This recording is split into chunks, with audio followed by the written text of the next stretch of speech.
السلام عليكم، صلوا على الحبيب كده وقبل أي حاجة ننزل نصلي على النبي في الكومنتات. اللهم صل وسلم وبارك على سيدنا محمد. بمية ودقيق هتعمليه ومن بره تاني مش هتجيبيه. أوعدك من أول ما تشوفي الطريقة دي حالا هتقومي تعمليها وبنفس الطريقة دي، وهيطلع معاكي من أول مرة. لو أول مرة تعمليها يطلع معاكي حلو أوي وهتدعيلي. تمام. آه بسم الله ما شاء الله، عملنا الفينو بطريقة سهلة وبسيطة إيه يعني مية ودقيق وخميرة. تمام، موجودة في كل بيت. احنا دلوقتي عشان نشتري رغيف الفينو، الرغيف اللي انتوا شايفينه ده ب2 جنيه، تمام، والصغير ب1 جنيه. احنا ليه في نص ساعة بنعمل الصاج الجميل ده ب3 كوبايات ونص دقيق.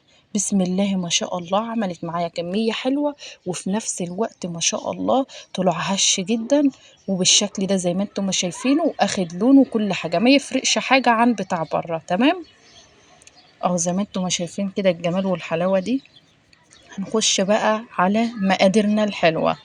معانا هنا 3 كوبايات ونص دقيق، نص كيلو دقيق يعني، بس عشان انا بعاير بالمج بقول ان هما 3 ونص. تمام، بالشكل ده كده زي ما انتم ما شايفين.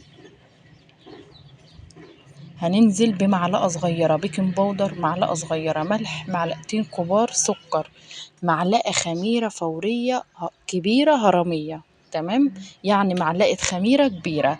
ضعف المقادير. لو انت بقى عايزة تعملي كيلو دقيق، يعني هتضعفي المقادير. بدل معلقتين خميرة بدل معلقة خميرة هتحطي معلقتين، بدل معلقتين سكر هتحطي 4، بدل ما نص معلقة بيكنج باودر هتحطي معلقة. تمام، زي ما انتم ما شايفين كده.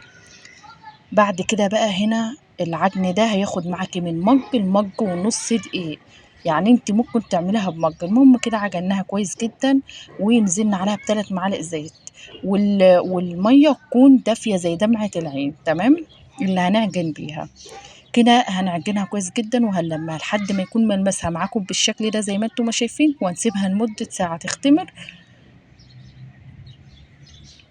بعد كده تطلع معانا بالشكل اللي انتوا شايفينه ده. يبقى كده العجينة معايا صح ومقاديري ماشية عليها صح. تمام، ده انت الفلانشة هنا زيت زي ما انتم ما شايفين عشان العجينة ما تلزقش مننا. هتكوري كور بقى زي ما انت ما عايزه. لو عايزه الرغيف صغير هتصغري اصغر من كده. تمام، بس انا عشان عايزاها كبيره، الرغيف كبير يعني، كبرتها بالشكل ده اهو زي ما انتم ما شايفين.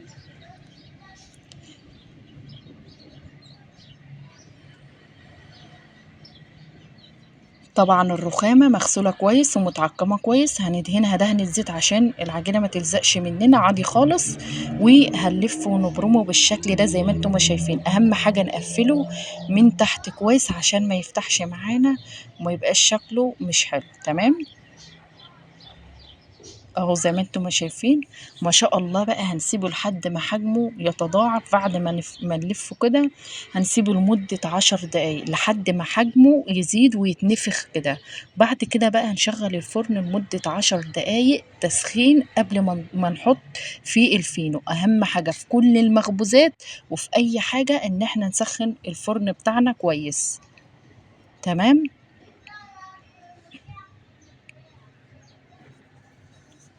الصاج او الصينية اللي هتعملي فيها هندهنها دهنة زيت صغيرة اهو بالشكل ده. بعد ما الحجم ارتفع معانا هندهنه دهنة بسيطة كده باللبن والسمسم عشان يدينا لون حلو. ما عندكش لبن مش مشكلة. هنا بعد ما ضفناه حطيناه في الفرن ما شاء الله، هنولع عليه الشواية على الهادي خالص ياخد لون بس مش اكتر. تمام، وبعد ما ياخد اللون هنغطيه بفوطة لحد ما يهدى كده ويبرد عشان الفينو يبقى طري كده وهشش معانا. تمام،